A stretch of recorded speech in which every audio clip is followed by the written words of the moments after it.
La directora del sitio, Tilda Moose, miraba fijamente el cañón del arma que causaría el apocalipsis, y SCP-6000 estaba alando el martillo. Por lo general, alguien tan importante como el director del sitio 19, el sitio de contención más grande de la Fundación, nunca sería puesto en una misión tan arriesgada como acompañar al destacamento móvil Sigma 3, también conocidos como los bibliógrafos, justo en el corazón de una anomalía activa. Pero estas eran circunstancias extraordinarias, por decirlo menos. La doctora Moose y los operativos de la Escuadra Chicago del destacamento Sigma 3 ingresaron al espacio aéreo brasileño a fines de diciembre del año 2030. Debajo de ellos un océano de árboles, la selva amazónica, conocida por algunos como el pulmón del mundo, y ese pulmón tenía un cáncer conocido como SCP-6000. La directora Moose podía verlo en el horizonte, hermoso y aterrador, como una enorme y brillante cicatriz en el dosel de la jungla. Había sido identificado unos días antes a través de imágenes satelitales en vivo, abriéndose como una herida en la selva tropical más grande del mundo, y estaba creciendo, tragándose y afectando áreas enteras de tierra por kilómetros. No queriendo perder más tiempo, la Fundación envió de inmediato un equipo de reconocimiento para recopilar la primera información sobre esta anomalía en rápido desarrollo. Una vez dentro del área afectada, conocida por la Fundación como la zona de exclusión, descubrieron fenómenos sin precedentes. La flora y fauna de la selva tropical se había alterado drásticamente en las áreas afectadas. Los árboles parecían tallados naturalmente en estanterías vivas, sus hojas tatuadas con palabras. Enormes pájaros alienígenas sobrevolaban el bosque con sus alas de papel, también cubiertas de texto. Jaguares manchados con 6 o incluso 8 extremidades, como un extraño cruce de animales e insectos, trotaban a través de los matorrales de papel en busca de presas cubiertas de palabras.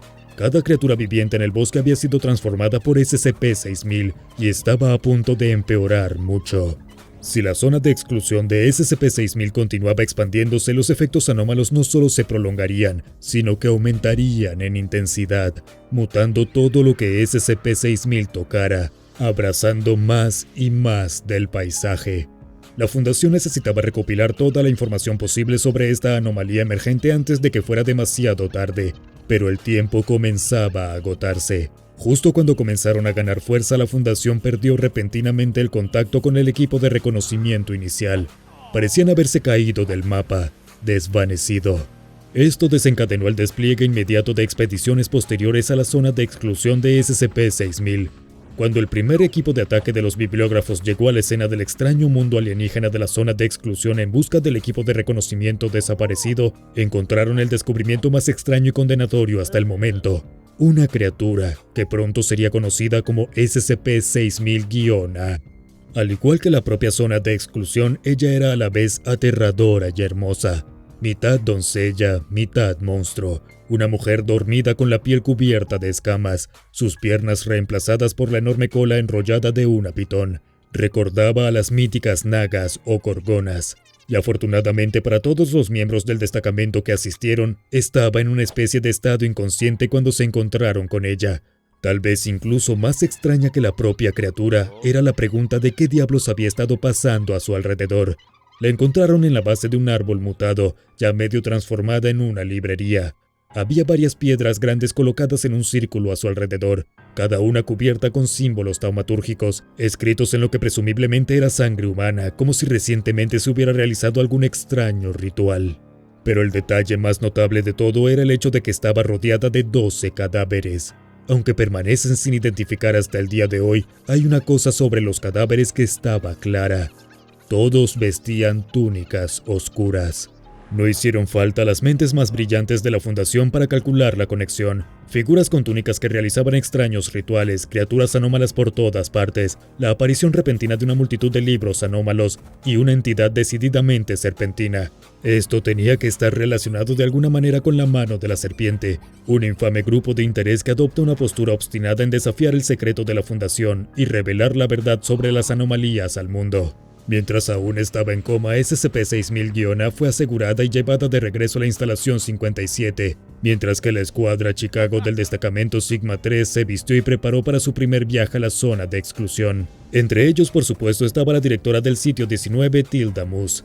Así que respondamos la gran pregunta en la mente de todos en este momento. ¿Por qué enviar a alguien tan importante como un director de sitio a un entorno potencialmente peligroso, donde todo un equipo de reconocimiento ya había desaparecido y se creía que la mano de la serpiente todavía estaba operando? Porque nadie en la fundación entiende la mano de la serpiente tanto como la directora Moose. Después de todo, en otra vida, antes de unirse a la Fundación SCP, trabajó con ellos. Para la fundación, los exmiembros de grupos de interés que cooperan valen su peso en oro, y en una situación como esta, nadie podría ser más valioso que la directora Moose. Ella conocía el camino, y lo decimos literalmente. Todas las señales apuntaban a que SCP-6000 era el portal de clase W más grande e inestable que la fundación haya descubierto jamás. Pero es posible que estés más familiarizado con el concepto de portales de clase W cuando se les conoce simplemente como los caminos. Las entradas y salidas de la Biblioteca de los Errantes, la legendaria ubicación extradimensional que existe como nexo entre varias realidades y que se ha convertido en una especie de sede no oficial de la mano de la serpiente. La directora Moose había usado los caminos antes para ingresar y obtener acceso a la Biblioteca de los Errantes cuando era una de las manos, pero incluso ella admitió que nunca había visto nada como SCP-6000. Cuando aterrizaron y la directora Moose vio por primera vez el entorno que los rodeaba, los estantes, los libros, las páginas, el texto, sintió una poderosa sensación de déjà vu. Era como la biblioteca, pero algo andaba mal. El camino aquí no era una entrada dimensional estándar, era más como una especie de herida abierta, y la Biblioteca de los Errantes se estaba derramando fuera de ella y en nuestro mundo. Dado el poder cósmico puro de la biblioteca, estaba destinada a torcer nuestro mundo a su propia imagen, no al revés. Solo había una cosa que hacer a partir de aquí. Con la directora Moose a la cabeza, utilizarían este vasto y nuevo camino para viajar al corazón de la Biblioteca de los Errantes y buscar respuestas. Después de todo, se dice que la biblioteca contiene todo el conocimiento del multiverso, por lo que presumiblemente les otorgaría la solución que necesitaban para el dilema de SCP-6000 al que se enfrentaban.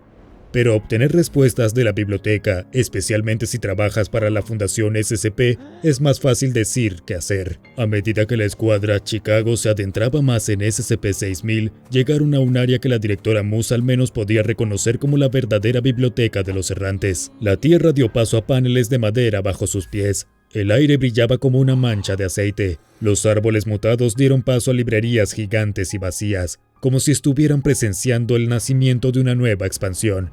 Tan pronto como llegaron y comenzaron a aventurarse por los pasillos laberínticos de la Biblioteca de los Errantes, los habitantes de la biblioteca se dieron cuenta. ¿Sorprendido de que la biblioteca tenga algunos residentes permanentes? No lo estés, después de todo es difícil tener una biblioteca sin bibliotecarios.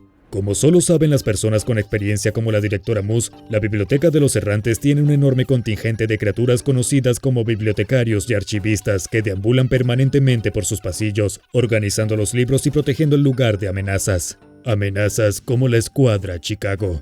El equipo tenía sus armas listas cuando vieron por primera vez a las criaturas que aparecían a su alrededor. La directora Moose notó un 1000 pies rojo gigante que se deslizaba por el pasillo junto a ellos. Un archivero.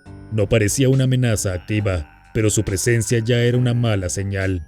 Y entonces una voz femenina y sibilante resonó en el aire. Decía: «Veo sus intenciones, váyanse».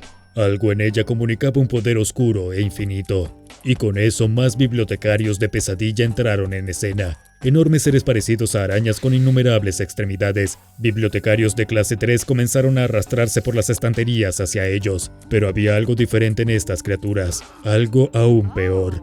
Vestían el uniforme del equipo de reconocimiento. De hecho, alguna vez fueron el equipo de reconocimiento, pero sus historias habían dado un giro drástico desde que se involucraron con SCP-6000, algo con lo que el resto del mundo pronto podría identificarse. Solo ver esto aterrorizó a Moose. No era extraño que la biblioteca transformara a las personas en bibliotecarios, pero ese era típicamente un castigo reservado para las personas que cometen solo las ofensas más graves contra la anomalía. ¿Qué había causado que la Biblioteca de los Errantes se volviera tan activa y agresiva? No tenían tiempo para pensar en eso porque las cosas estaban empeorando. Cuando los bibliotecarios de clase 3 llegaron al fondo de la librería, comenzaron a perseguirlos, lo que llevó al equipo de Fuego Chicago a huir desesperadamente de la escena. Pero no fueron lo suficientemente rápidos. Las criaturas comenzaron a atacar, derribando y masacrando a los miembros del equipo. Los supervivientes respondieron al fuego, pero esto provocó aún más agresión por parte de los bibliotecarios. Pronto un grupo de bibliotecarios de clase 2, seres gigantes encapuchados que empuñaban linternas, comenzaron a unirse a la persecución. Lo que comenzó como una misión altamente organizada pronto se convirtió en una masacre. Los operativos de la fundación fueron superados en número por la legión de monstruos obedientes de la biblioteca. No podían luchar y ganar. Era diferente a todo lo que habían visto antes. La directora Moose tuvo la suerte de escapar con vida, y en respuesta a la gravedad recién evaluada de la amenaza de SCP-6000, se inició una andanada más amplia de métodos de contención, conocida como Proyecto Ráfaga. Esto significó hacer de la instalación 57 el sitio de contención oficial de SCP-6000.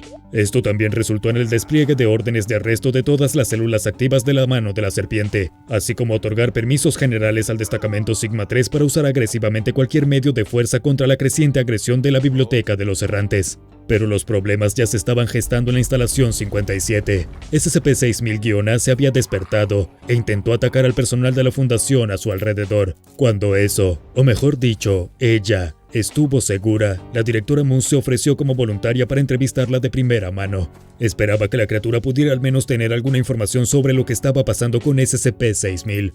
Cuando comenzó el interrogatorio, 6000-A se refirió a la directora Moose como una carcelera.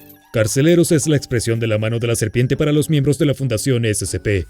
A partir de esto, Moose pudo reconocer fácilmente que 6000-A había sido miembro de la mano. También era humana, pero había sido cambiada a su forma actual por un ser mucho más poderoso.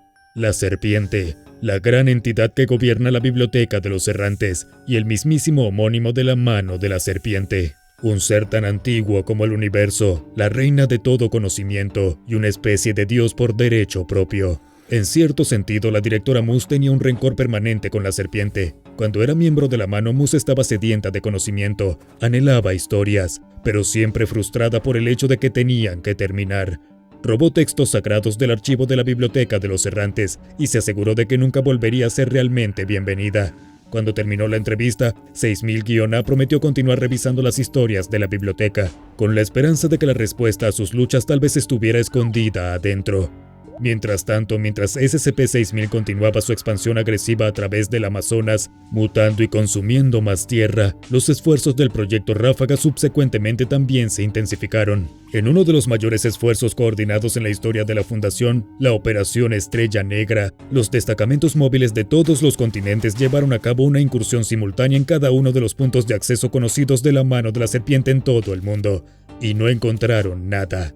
Cada base estaba vacía. En todo el mundo no se pudo encontrar ni un solo miembro de la mano de la serpiente. Se llegó a la conclusión rotunda de que todos habían regresado a través de los diversos caminos del mundo a la biblioteca de los errantes, como una nave nodriza que los estuviera llamando a todos a casa. La mano de la serpiente, las únicas personas que podrían haber sabido lo que se avecinaba, estaban escapando del planeta.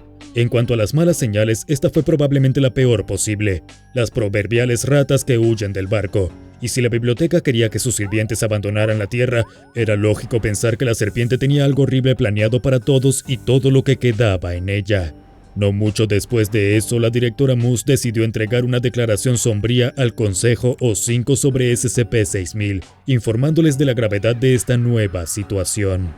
No sé qué precipitó esto, pero si la biblioteca se vuelve contra la humanidad, la situación será terrible. Es una entidad completamente ajena a nosotros, ni siquiera podemos empezar a entender por qué es o hace las cosas que hace. Demonios, ni siquiera sabemos si hay una rima o una razón para algo. La mayoría del personal de la fundación solo conoce la biblioteca en abstracto, pero yo y un puñado de personas hemos puesto pie en los estantes y podemos decirles que es la mayor bendición de la humanidad y su mayor amenaza, todo al mismo tiempo. Imagínense cuánta historia ha sido influenciada por personas que ingresan a la biblioteca y traen conocimientos que de otro modo nunca habrían tenido. Ahora imaginen si la fuente de todo el conocimiento en el universo se vuelve contra nosotros. No veo que esta historia tenga un final feliz. A pesar de su sombrío pronóstico, la directora Moose no podía darse por vencida. De hecho, fue relevada de sus deberes como directora del Sitio 19 para continuar con el caso de SCP-6000 y subvertir el apocalipsis de la biblioteca a tiempo completo, ya que parecía ser el único miembro de alto rango del personal de la fundación que realmente entendía qué estaba pasando. Ella y el resto del comité de incidentes del Proyecto Ráfaga se apresuraron a encontrar formas de destruir a SCP-6000, o al menos detener su crecimiento desenfrenado. Enviaron legiones de destacamentos móviles con armas de fuego y calor, tratando de quemar todos los árboles mutados. Sin embargo, los árboles mostraron una resistencia casi completa a este método, y la materia quemada se regeneró rápidamente después del hecho. En un acto de guerra aún más salvaje contra la propia Biblioteca de los Errantes, dispararon un explosivo de alto rendimiento en la boca de SCP-6000. Sin embargo, en el momento en que la bomba cruzó el umbral de la biblioteca, sus efectos se anularon de inmediato. Estos desarrollos preocupantes llevaron a que Moose y su equipo finalmente sacaran el arma grande, literalmente el arma más grande que existe, una red gigante de satélites defensivos capaces de producir un rayo láser masivamente destructivo desde el espacio, que solo se utiliza para las situaciones más extremas debido a su enorme potencial de daño colateral. Sin embargo, cuando dispararon el rayo de la matriz hacia SCP-6000 a plena potencia, no se vio afectado en absoluto. Estos fueron solo 3 de los 34 intentos fallidos diferentes del proyecto Ráfaga para poner fin a la raza de la biblioteca antes de que pudiera seguir expandiéndose y eventualmente destruir la Tierra. En un ataque de desesperación, Moose volvió una vez más a SCP-6000-A con la esperanza de tener más respuestas. Necesitaban un milagro para evitar que esto se convirtiera en un escenario de clase XK. Al principio, la mujer serpiente encarcelada era críptica. En lugar de darle información útil a Moose, le contó el verdadero origen de la mano de la serpiente. Una vez fueron un culto dedicado a la serpiente misma, guerreros en nombre del conocimiento encarnado. La mano de la serpiente moderna, que dice ser comparativamente secular, es poco más que una sombra de lo que solía ser, pero aún realiza la misma tarea básica: destruir el secreto y avanzar en el conocimiento. Cuando la paciencia de Moose se agotó, le preguntó a la serpiente si tenía alguna historia específica sobre cómo la Fundación podría vencer a la biblioteca enloquecida, pero la serpiente le dijo que no existían tales historias. Sin embargo, entregó una información vital y dijo: todas las historias en las que veo a la Fundación encarando el fin del mundo tienen a los quemalibros de su lado. Supongo que hay algo que decir ahí. Rivales aliándose contra una amenaza más grande de lo que cualquiera pudiera imaginar. Cenizas humeantes, una ráfaga de fuego contra un muro de árboles.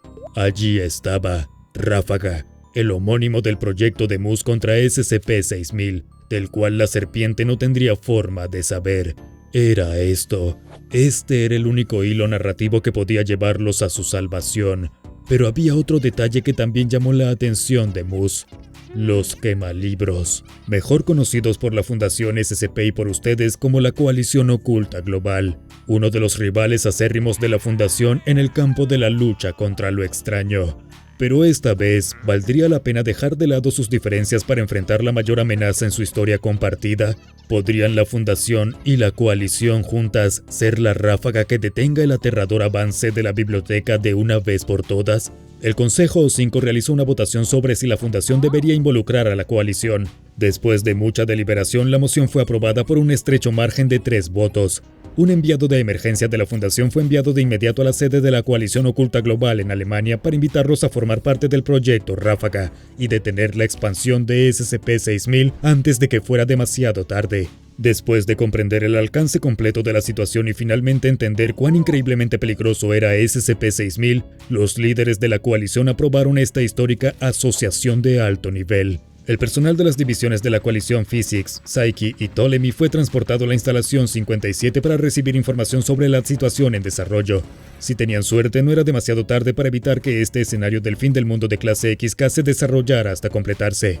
Curiosamente, la coalición, antes del incidente de SCP-6000, había llevado a cabo redadas más exitosas en la Biblioteca de los Errantes que incluso la Fundación. Así que era natural que poco después de que se involucraran oficialmente, el Consejo O5 y el Comando de la Coalición autorizaran otra misión en la biblioteca con el equipo de ataque 9842, causa probable de la coalición, nombre en código Harbor, para descubrir más sobre la situación desde adentro. La directora Moose y uno de sus asociados más cercanos, el agente Adam Macmillan, otro ex mano de la serpiente convertido en agente de la Fundación, instruirían al equipo a través de un enlace de audio y video en vivo. Suministrados con equipos de última generación de la coalición y la Fundación, el equipo Harbor ingresó a la zona de exclusión. No pudieron evitar comentar sobre las extraordinarias vistas que tenían ante ellos, una brillante fantasía en Technicolor llena de árboles medio transformados en estanterías. Pero extrañamente todos los libros dentro de ellos estaban completamente en blanco. Siguiendo las instrucciones dadas por Moose y Macmillan, el equipo Harbor avanzó más, hasta que encontraron un área donde el bosque convergía correctamente en la biblioteca misma. Al igual que lo había estado la Escuadra Chicago, el equipo de ataque Harbor estaba desconcertado al descubrir que esta nueva ala en expansión de la biblioteca no parecía tener ningún libro dentro de sus interminables estanterías. El equipo se mantuvo discreto, mientras los bibliotecarios itinerantes patrullaban los pasillos y se deslizaban por encima de ellos. La seguridad en la biblioteca de los errantes había crecido exponencialmente. Eventualmente Harbor encontró el primer libro de la nueva ala, un volumen delgado titulado simplemente En Progreso, al igual que la conquista del mundo exterior por parte de SCP-6000. Pero antes de que pudieran transmitir el conocimiento dentro del libro a Moose y Macmillan, la voz de la serpiente volvió a sonar. Le preguntó a los dos miembros del equipo de ataque Harbor por qué estaban allí, y cuando afirmaron que simplemente estaban siguiendo las órdenes de sus comandantes, la deidad todopoderosa del conocimiento los acusó de mentir. Los miembros del equipo de ataque temblaron de miedo. Momentos después, los dos agentes fueron reclamados por la biblioteca, al igual que el equipo de reconocimiento de la Fundación SCP antes que ellos. El enlace de señal entre Harbor y el comando se cortó. Se habían ido. La primera empresa conjunta de la Fundación y la coalición contra SCP-6000 había sido inútil, pero esa no fue la peor parte. El contraataque sin precedentes de la biblioteca estaba a punto de arruinar todo lo que los dos grupos habían estado tratando de lograr durante toda su existencia. SCP-6000 comenzó a emitir señales de radio, pero no fue solo 6000 en sí mismo. Cada célula de la mano de la serpiente abandonada en todo el mundo de repente comenzó a transmitir y aumentar la señal también. Era demasiado grande y demasiado coordinado para que incluso los esfuerzos combinados de la Fundación y la coalición pudieran controlarlo. La señal era la voz de la serpiente misma, sibilando: "El jardín es el hogar de la serpiente". Y mucha gente lo escuchó.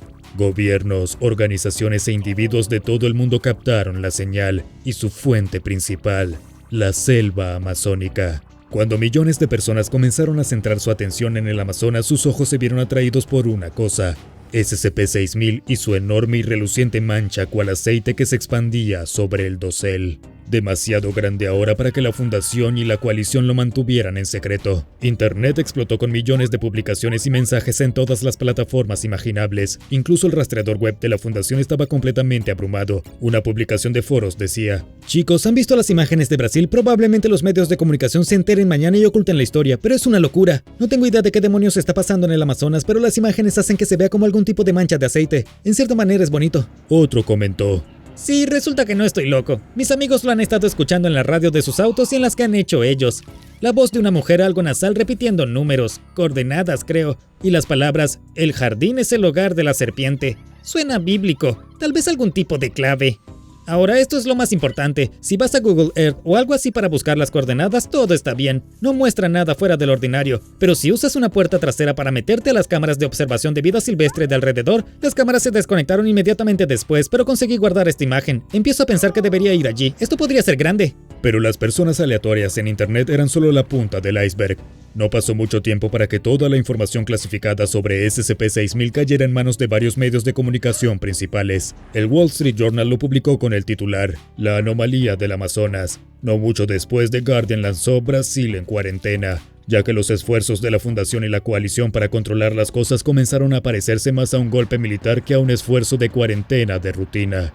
Los horrores comenzaron a crecer como una bola de nieve. Las noticias sobre la extraña actividad en el Amazonas provocaron una afluencia masiva de turistas e investigadores aficionados que intentaron acceder. Si bien la Fundación y la coalición hicieron lo que pudieron para mantener a raya a la gente y brindarles amnésticos a quienes estaban realmente expuestos, no fue suficiente. El gato estaba fuera del saco. Cualquier intento de encubrir lo que ya había sido revelado se sentía como un elemento más de la conspiración. El conocimiento se estaba extendiendo rápidamente y al tratar de encubrirlo, tanto la Fundación como la coalición se arriesgaban a exponer incluso sus propias existencias al público en el proceso. El plan de la serpiente había estado funcionando perfectamente al parecer. Pero esto era más que una mera falla de seguridad de la información. El cada vez más grande conocimiento global de SCP-6000 pareció aumentar enormemente su expansión, como si se alimentara del conocimiento de la gente sobre él. La zona de exclusión creció unos aterradores 6 kilómetros, y las mutaciones dentro de sus límites solo parecían intensificarse. Las cosas se habían vuelto tan graves que los recursos nucleares de la coalición estaban siendo considerados como una respuesta a la agresión de SCP-6000. No mucho después de eso, el confidente más cercano de la directora Moose dentro del proyecto Ráfaga, el agente Macmillan, desapareció. Las imágenes de seguridad de la instalación 57 lo mostraron realizando un círculo ritual taumatúrgico, similar al que había producido SCP-6000-A. Las cámaras capturaron un intenso destello de luz del círculo, y después Macmillan desapareció. Dejó una nota para la directora Moose diciendo: «Lo siento, Tilly. Solía pasar semanas entre las estanterías de la biblioteca persiguiendo todo con lo que me cruzaba. Era de otro mundo en el sentido más literal de las palabras. Estoy seguro de que entiendes el sentimiento. La diferencia es que tú no puedes entrar. Tú tomaste tu elección entre la fundación y la biblioteca. Cuando entré por primera vez solo era una misión. Experimenté algo asombroso, algo más allá de lo que creí que era posible. Y pensé que era una maldita lástima que miráramos algo tan magnificente y solo nos preocupásemos de cómo podía hacernos daño. Ahora puedo ver que ese no es el caso. Los bibliotecarios solo le hacen daño a las personas que intentan detener la expansión. Yo no tengo intención de hacer eso.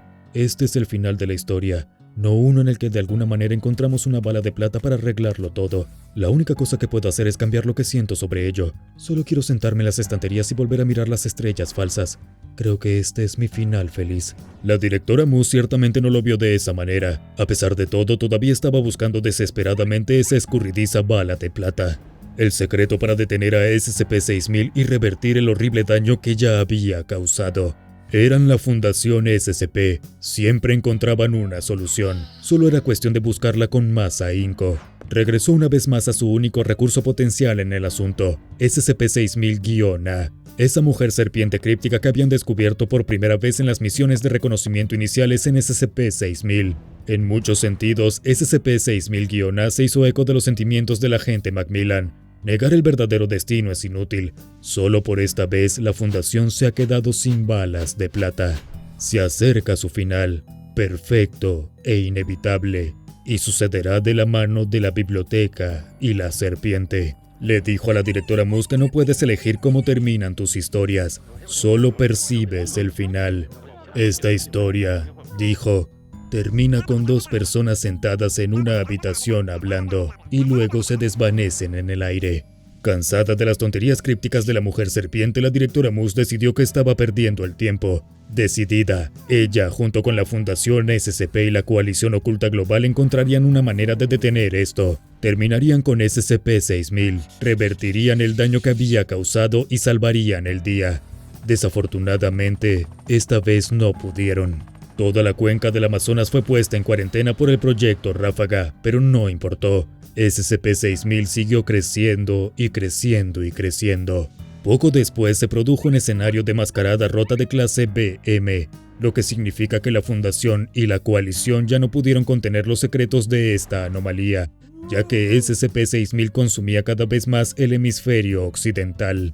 La clasificación de objeto de la anomalía se actualizó de Keter a Apolión cuando el comando de la coalición y el Consejo O5 se dieron cuenta de que el barco había zarpado oficialmente en su lucha por la contención y por el futuro del planeta Tierra.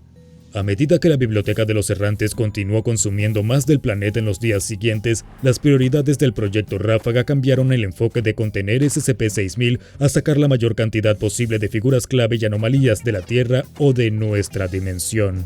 Todos los centros de población, bases de la coalición y sitios de la Fundación se consideraron perdidos. Se había acabado. La serpiente había ganado. Una persona que no huyó con todos los demás fue la directora Moose. Con el pronóstico de que SCP-6000 consumiría el mundo entero en las próximas 2 semanas, Moose decidió hundirse con la nave, pasando sus últimos días en una tierra moribunda con su último prisionero, SCP-6000-A.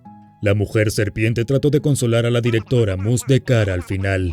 Ella le dijo que todo lo que realmente hay en la vida es una colección de historias. Un final es el comienzo de innumerables otras. El final de esta tierra, de esta fundación, simplemente se desharía en más, dividiéndose como el final de un hilo en infinitas posibilidades narrativas. Si Moose pudiera aceptar esto, no lo vería como un final, sino como un maravilloso nuevo comienzo.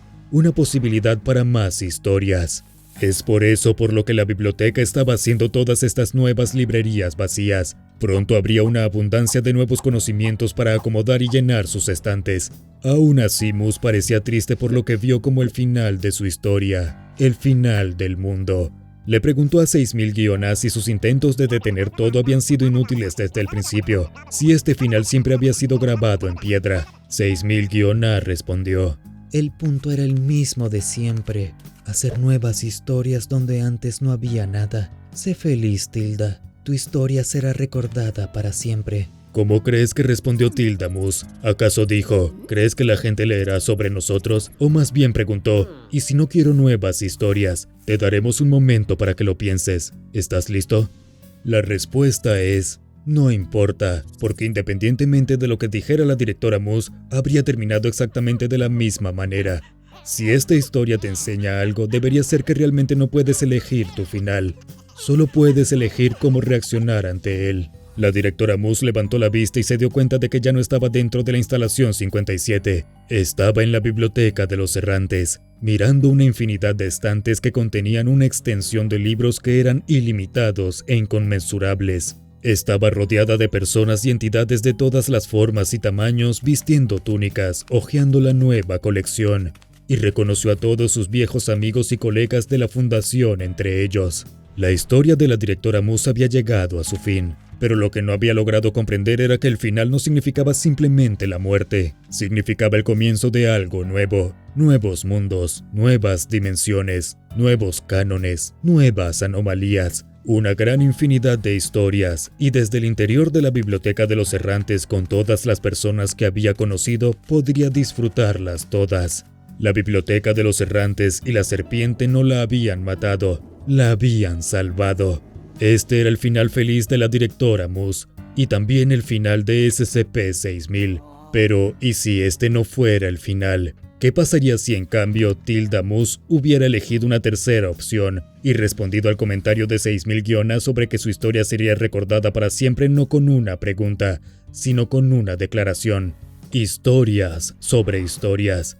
Quizás si hubiera respondido de esta manera, habría sido arrastrada lejos del mundo que moría a su alrededor hacia algún lugar nuevo. Y no solo un mundo, sino muchos, donde podría tener la oportunidad de ver una versión utópica de la Tierra donde las anomalías eran parte de la vida cotidiana, sus poderes eran parte del tejido de la sociedad, donde la enfermedad y el sufrimiento se habrían convertido en algo del pasado. Es posible que luego haya visto versiones alternativas de su propia historia, donde permaneció como miembro de la mano de la serpiente hasta el final, o incluso otro donde ella era miembro del Consejo O5. Todas estas eran historias paralelas a la de ella y la nuestra, real pero intocable. Todo lo que podía hacer era observar estas realidades, sabiendo que no podría ayudar o interactuar con las personas que veía. Al igual que 6000-A solo había podido observar la nuestra. Pero al final estaba bien, porque siempre habría otra historia a la que pasar, la historia de otra persona en la que interesarse, algo más increíble para ver, porque al igual que en la biblioteca de los errantes, el final de una historia solo significa el comienzo de muchas otras. Ahora ve a ver SCP-5000 porque la compilación completa de la historia y explicación de los escenarios del fin del mundo de clase XK para más historias de la Fundación SCP sobre el fin del mundo tal como lo conocemos. Claro, eso es si realmente puedes llamarlo un final.